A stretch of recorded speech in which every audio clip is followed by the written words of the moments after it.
Hi, everybody. I'm Beth Vredenburg. This is creating the Sadie Peterson Delaney African Roots Library. I am the head of youth services here at the Poughkeepsie Public Library District, and we have just created a brand new library. Last April, actually, is when we opened. And the last year has been a very large learning curve for all of us for this brand new branch. This is our third branch of the district, and there have been many challenges that I found really interesting, and some of which you'd find when you open a new branch anywhere, and some I feel are very particular to this exact library. And I wanted to share a few of those things with you. And so here we go. So here is the building in which our library is housed. And on the second floor there is actually where our library is located. And this building was actually the Poughkeepsie Public High School for a very long time.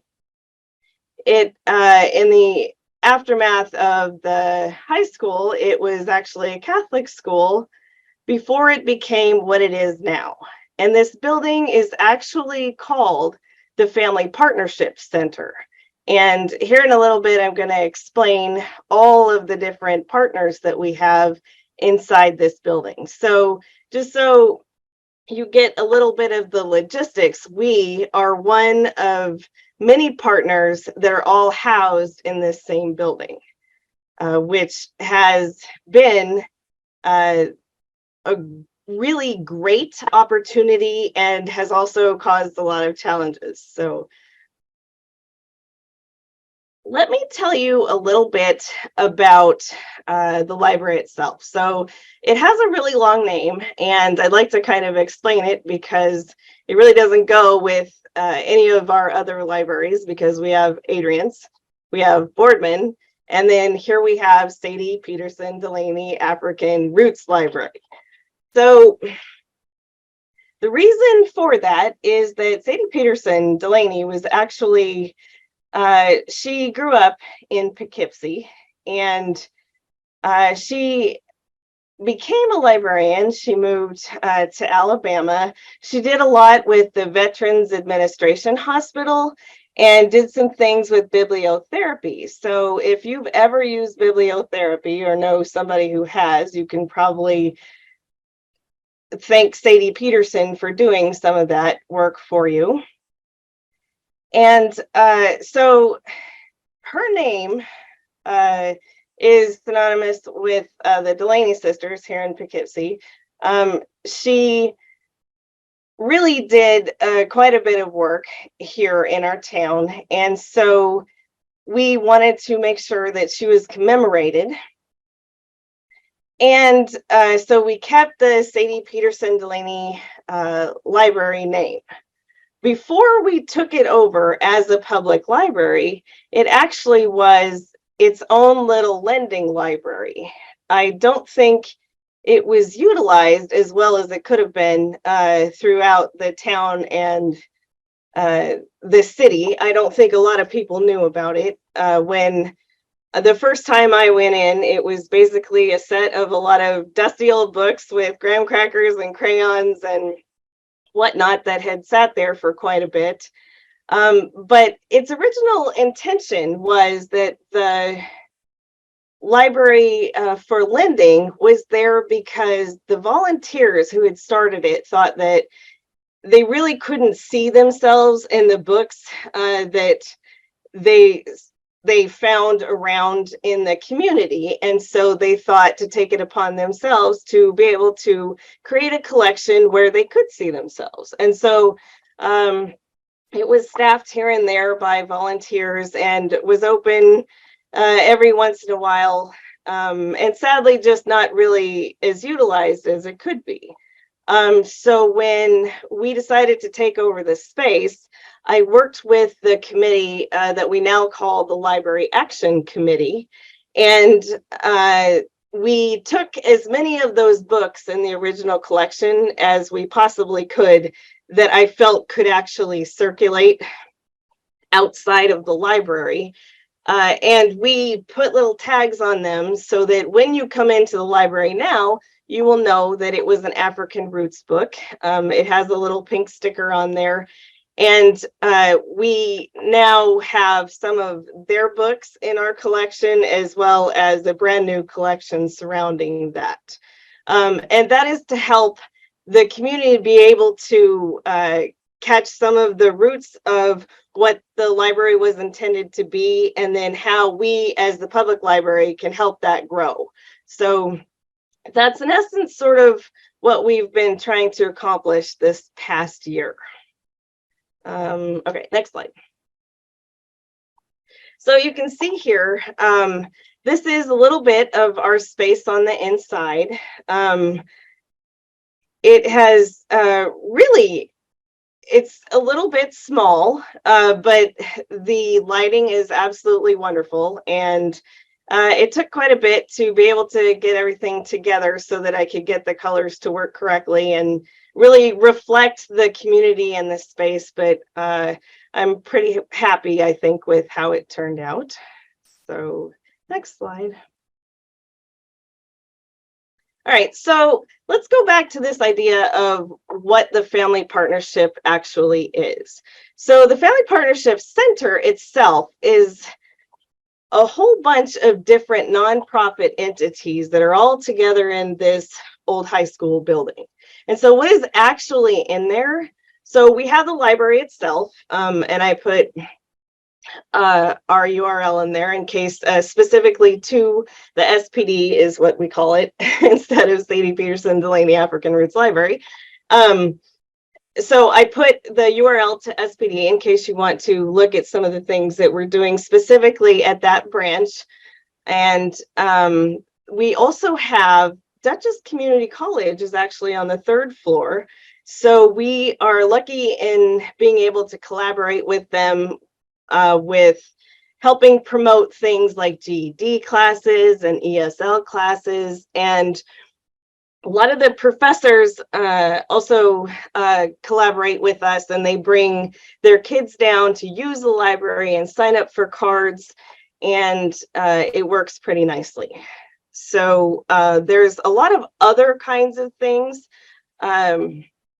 besides the library and the college. We've got a food pantry that is utilized from the town and the city, and it is always booming. So whenever it's open, there's always people getting food from the food pantry. We also have a thing called the lunch box, which is hot food served at certain times during the day, which is really necessary for our part of town. We have a community garden, and some of the things that are grown in the garden actually go into the food pantry. So that's pretty cool. There are many free health clinic, prenatal family practices. We've got a chiropractic for the uninsured. There's long-term care for adults. So there's a lot of things in there where people can get help and resources that they need that many other libraries actually spend a lot of time trying to be able to collaborate with. And here we all sit together in one building, which is really fascinating. And as much as I love the opportunity, it is also really incredibly challenging. And the next slide, I'll show you a little, some of the things, the back and forth for some of that. There's also a couple of other, there's some after school programs that the library gets to work with. And we also, as the Family Partnership Center, get to talk to each other on a monthly basis and kind of tell everybody our updates. And this is where we get to cross promote. And I think that is probably one of the things, of the opportunities, even though we're talking about obstacles on this slide, that I think is the essential and greatest thing about being in this old building with everybody else, is that we get to sit and talk to each other about what is happening. And it's sometimes that really gets lost when you're working with so many different community entities. And this way we get to actually sit and talk to each other. And I absolutely love that part. So the opportunities and obstacles of this. So just the logistics itself, right now, there is a lot of construction that is going on in the front of the building. And it changes every day. So sometimes we're not entirely sure if we can go in the front entrance or the back entrance. So it's always a maze, and it's that can definitely be challenging for the staff and also for people trying to enter the building. So again, location, and we are on the second floor. So once you finally enter the building, it really is kind of a crazy maze to find the elevator and get to the second floor. There are some signs, and we've been open for a year. So we do have faithful patrons who come to every after school program, etc. But there are a lot of patrons who I think probably just don't know either that we're open or they haven't found the second floor yet to be able to get to the new library space, because there are still people that I talk to or that send me an email and I tell them about the library and they're all excited and want a tour, and they tell me, first off, I've never been to this space. So there are some things we still need to figure out about how to make sure that people know about us. A lot of the issues are definitely related to the front space being renovated. And the thing is, though, it's absolutely necessary because that building was built in the 30s and it just is not accessible the way that it is. So it is impossible for a lot of people to actually enter the building and get to where they need to go. So it has to be redone, but it has caused a lot of headaches because we just opened and then all of a sudden nobody could get in the building. So we're still working on all of that. So one of the things that I talked a little bit about is being a partner in the system with other organizations. So our logistics, just even for our own district, are very interesting because we have 3 libraries within our very own library district. And because Sadie Peterson is housed within the Family Partnership Center, the way that the guidelines and the rules work still apply to that particular branch. So all of our policies are still the same. All of the guidelines are still the same, yet it looks a lot different, and we have to apply the policies and guidelines within the building as well, which are separate from our district. And sometimes that can be really confusing for staff, and we're still trying to work all together with the CEO of the building so that we're kind of all on the same page.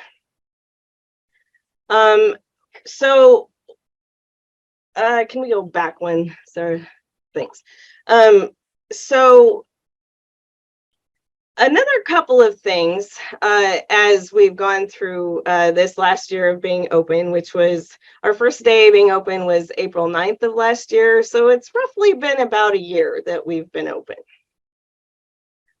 So one of the things that we've noticed is the building itself kind of comes with a reputation. Some of that stems from the clientele that happens with the food pantry, and just the part of Poughkeepsie itself, which the town and the city are doing their utmost to do some renovations, some upgrades, and the Family Partnership building itself is actually part of that. So being able to upgrade the building, give it a new look, is a central part of that, since the resources inside are so important. So we're still kind of working it out, because there are some patrons who will come to the other two libraries, but will say, yeah, I don't feel comfortable going there. So we're still working on some of that for sure. And that's going to definitely be a challenge for the new CEO of the Family Partnership Building. She definitely has a little bit of her work cut out for her, but she's been there for quite a while. And I foresee her being able to really work together with people and create this welcoming environment. I see the changes already since she's been there within the last few months. So we also had a little bit of a challenge with the volunteers of our lending library. And the challenge was being able to help them understand why, when we were talking about collection development and how many of the books they had in the previous lending library we were going to be able to use. And it was such that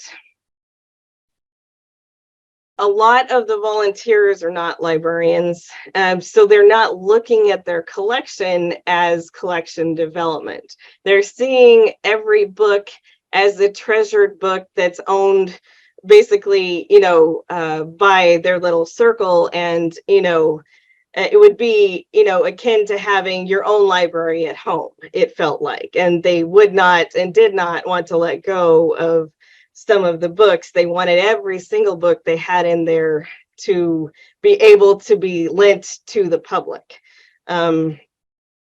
So working through helping them understand why some of those books could not circulate, that a nonfiction book about Africa from 1965 is not something most people are looking for, and there's information that is more correct that we can get that's contemporary that we would rather have on the shelf, was a huge challenge for me. And so I was really hoping to be able to find ways to work with this volunteer group, and we still have quite a few challenges with that. But that being said, we do have a lot of the books from the original collection on the shelf that can circulate. And so I'm glad that we were able to come to at least that understanding. And they did give us some wonderful art that we have that sits in the library itself, and it makes the space look really nice. Okay, Sarah. All right, so some of the opportunities that we've been afforded by having all of these other organizations in one particular space is the ability to be able to come together and talk together about the things that we're doing. So this I use as my opportunity to talk to everybody in the building about the programs that the library has, about the different kinds of resources they may not know about. So for instance, every month or so, we put out a new bulletin with all of our new programs, and we call it the Rotunda. And that has everything from all three branches. And then there's a date where everybody gets to sign up for the programs that they can register for. And it has little articles about things that the library is doing, etc. Or it highlights some kind of resource that we have. And this particular month, we actually had a database in there that is there to help nonprofits find grants. And so I was able to take that to our meeting and highlight it. And it was a perfect space for 15 other nonprofit entities to be sitting there and find out about this database that the library has. And I was so happy to be able to have that opportunity. So it allowed me to not have to go to so many different places. I was able to sit in one place and get 15 other entities who might be able to use this. And those are the kinds of things that really are helpful thinking through what this partnership family center really is. So when we first started, however, I do have to say our meetings were, they were definitely top centered, which was a huge challenge because I felt like the partners weren't really able to have a space to talk to each other. It was more, it felt more like a board meeting and not like a collaboration. And after having a few discussions with the new CEO about sort of, what changes we could make to kind of alleviate that and have people be able to get a better attendance, because the attendance definitely wasn't ever very good. And I think since we've been able to have a space within our meetings every month to talk to each other, it's really been helpful, because we've created things like committees for events for the town, which really didn't exist before. And what would end up happening is, for instance, our Juneteenth, we always have at least one huge event for Juneteenth. And then there's always 2 or 3 other events, and sometimes they end up scheduled at the same time on the same day, and it parses out everybody from the town and the city, and then they have to decide which one to go to, instead of being able to go to the big event where everybody is, and then you get to talk to everybody. And so we're working on that, and that has been a great opportunity for me to be involved in the event committee, so that we can all talk to each other about our timelines, about other big events we might be able to put together. And it's become a little bit more of a team effort, and we're not so much in competition with each other, because that happens sometimes when you have nonprofit entities. And so I think this has definitely been great. And also, one of the opportunities I feel that has been really fantastic is that we actually get to learn a lot about what the other organizations do, because I think sometimes when you're working in a large town or a city, you don't really get the opportunity to really know the groups and find out what kinds of things they actually provide for the community. You just kind of know that this is something you want this community resource to be at your event, but you don't really know all the things that they actually do. And this way, we're actually there to talk to each other. What are the actual resources and things that they provide? And then when people come into the library, when our patrons ask us what it is, that the food pantry provides, what does the community garden do? Those kinds of questions, we actually can answer them because we've worked with all the people in these different community organizations. It has really helped quite a bit. Okay, next slide. All right, so here we have a little bit of the inside of Sadie Peterson, and you'll see kind of a little bit of our collection. But I wanted to put this picture here where you see all the kiddos, because one of the things that we're trying to do, part of the focus for the library itself is for the community.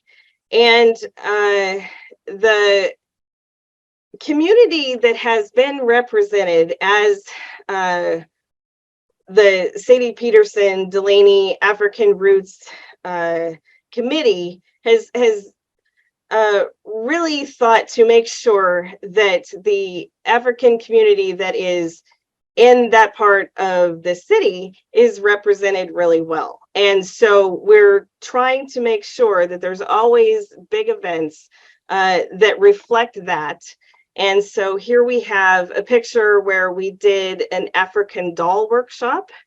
And so we continue to have activities so that we can continue to take Sadie Peterson's legacy and make sure that it is represented as much as possible, and that we continue to do that.